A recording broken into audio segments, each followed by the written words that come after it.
Madame, Monsieur, bonjour et bienvenue dans l'invité de la matinale, là où l'actualité rencontre l'excellence. Modeste, comme l'a annoncé, nous avons un invité spécial aujourd'hui. Ce plateau reçoit un homme qui a fait du rire un art, une vocation et désormais une école. Un humoriste, comédien et véritable architecte du stand-up gabonais. Avec plus de 2 décennies à faire vibrer les zygomatiques du public gabonais et africain, il incarne une vision, celle d'un humour ancré, intelligent et porteur de sens. Et aujourd'hui, il ne se contente plus de faire rire seulement, il transmet, il bâtit, il fédère.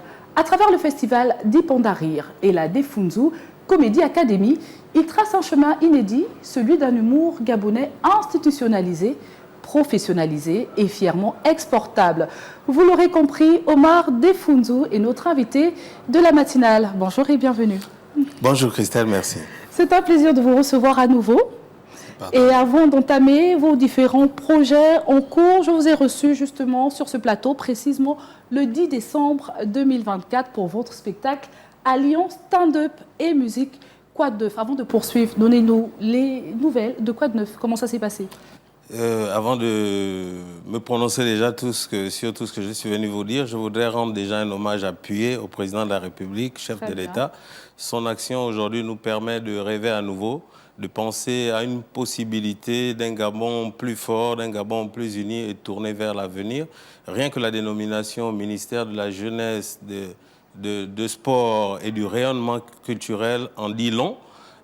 Il donne le ton, il fixe le cap et il nous permet de savoir que il exprime clairement sa vision de la culture où la performance, les artistes deviennent un moteur de développement national. Et donc, d'oser, de rêver. Voilà, justement. Et donc, c'est un appel fort auquel nous répondons. C'est un appel au surpassement, à la création, au travail. Oui, Monsieur le Président de la République, vous êtes un exemple de motivation et nous vous en remercions pour ça. Et vous répondez à l'appel. Voilà. Et donc, pour répondre à votre première question, vous m'avez reçu effectivement ici en décembre dernier où je venais parler du spectacle Quoi de neuf. Il n'a plus eu lieu suite à plusieurs difficultés organisationnelles, etc. Mais nous avons continué à travailler et on vous présente aujourd'hui le Temple du Rire, le Dipanda Rire et la Defunzu Comedy Academy. Et justement, vous revenez avec un cocktail de projets et on y va point par point. Donc, nous allons commencer avec Dipanda Rire en 3 dates, donc le 15, le 16 et le 17 août. Donc, que signifie déjà ce nom et quel est l'esprit derrière ce cabaret?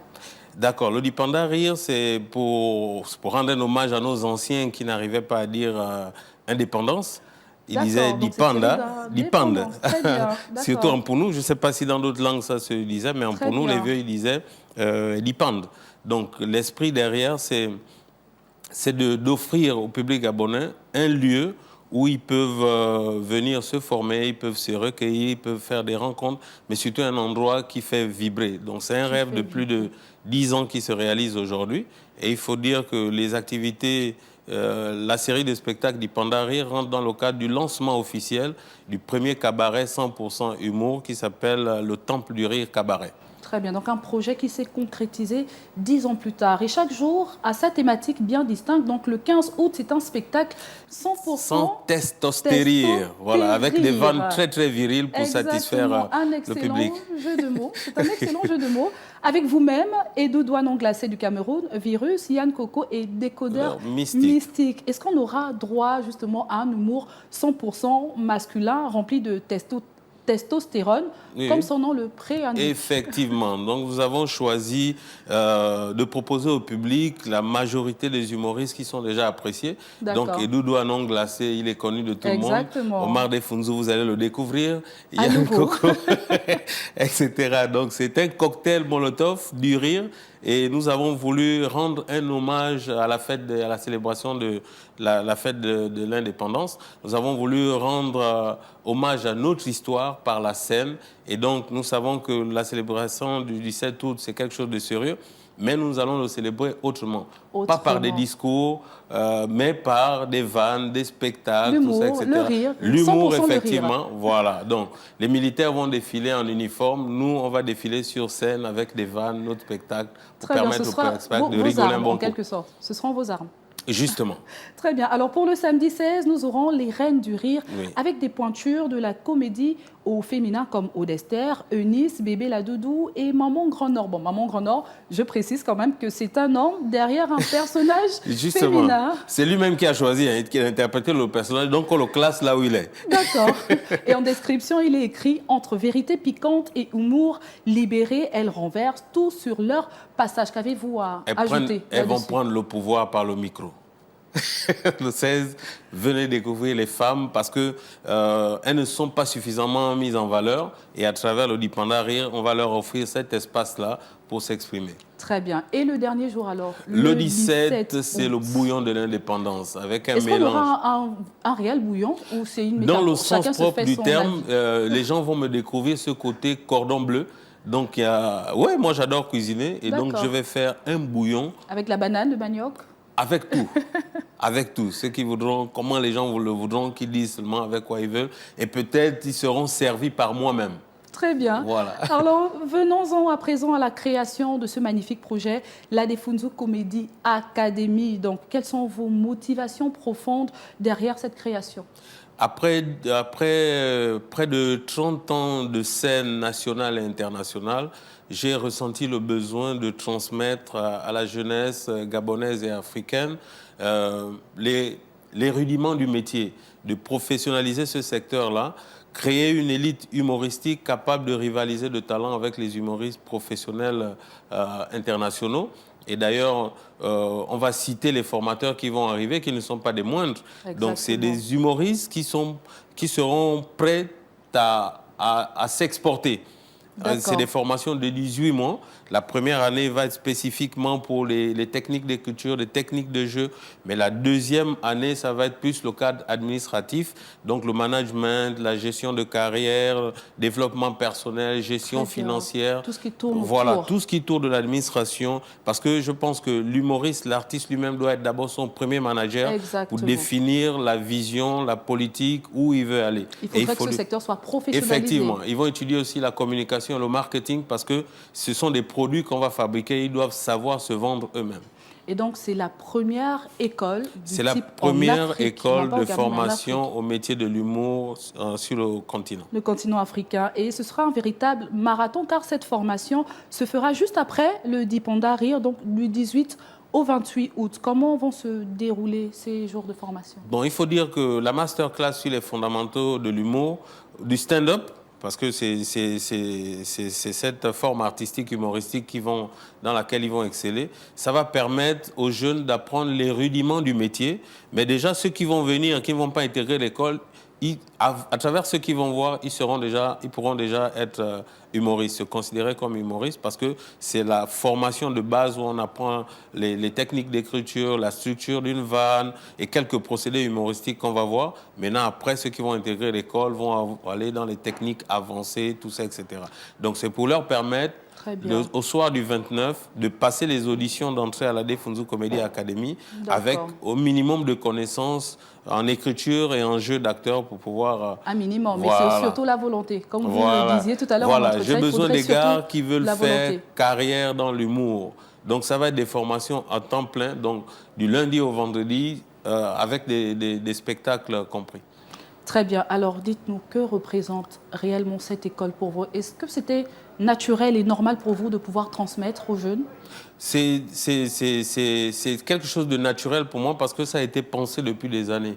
J'ai fait un plan de carrière sur 20 ans en 98 qui s'est achevé en 2018. Et donc, pendant ce temps, j'ai finalisé mes formations en technique d'écriture, en procédés humoristiques. J'ai fait ma première formation en 2012 à l'école de One Man Show de Paris. Ensuite, je suis allé passer une autre formation au Massa en 2016. Ensuite, je suis allé jusqu'au Québec à l'École nationale de l'humour. C'est une école très réputée qui a formé des Romane Fraissinet, plusieurs humoristes. Donc, je suis allé là-bas. J'ai rencontré la fondatrice elle-même, on a discuté. Donc, ça va être des partenaires même de l'école. Ils vont nous envoyer des professeurs qui vont venir ici dispenser des cours. Et donc, pour signaler déjà, on a déjà retenu 3 formateurs pour la première promotion. On va les appeler les académiciens, les apprenants. Donc, il y aura Maman pour les techniques d'écriture de chronique. Il y aura Valérie Ndongo. Il y aura Phil Darwin pour ceux qui le connaissent.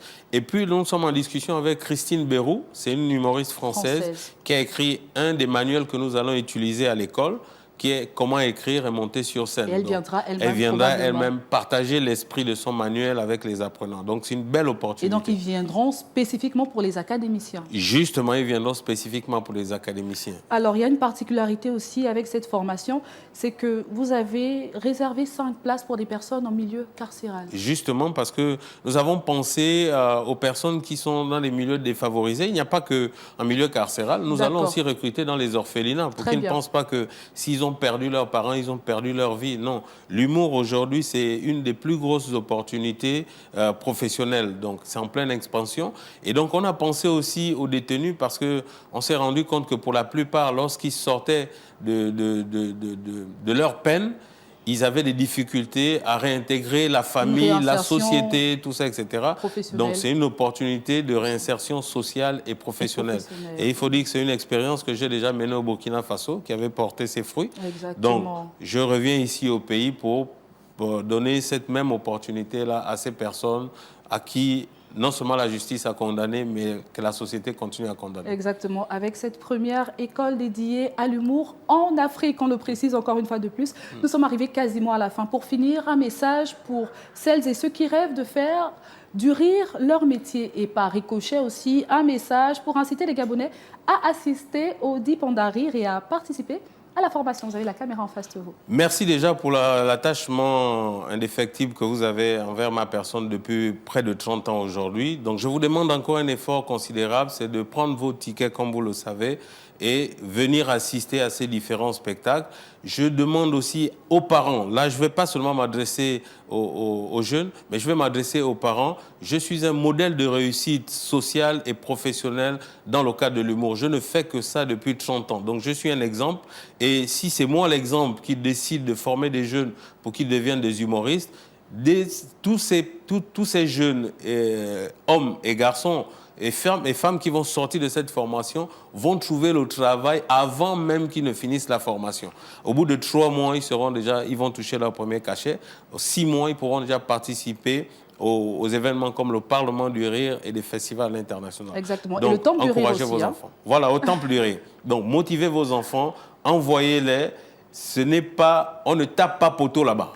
Jamais. Dans l'humour, on ne tape pas poteau. Exactement. Merci beaucoup, Omar Defounzou. Vous êtes un véritable modèle de réussite, un orfèvre du rire gabonais. Je rappelle pour les téléspectateurs que vous êtes comédien, humoriste, chanteur et producteur. Justement. Et nous avons parlé du Dipanda Rire et de Defounzou Comedy Academy. C'était un plaisir d'être avec vous aujourd'hui. C'est toujours partagé d'être ici. Merci à vous également de nous avoir suivis. C'était un plaisir de vous servir de la scène à la salle de classe. Omar Defounzou incarne une vision audacieuse de l'humour comme vecteur de transformation sociale et culturelle. À tous, nous vous souhaitons un excellent week-end sans excès et surtout, bonne suite de programme sur Gabon 24.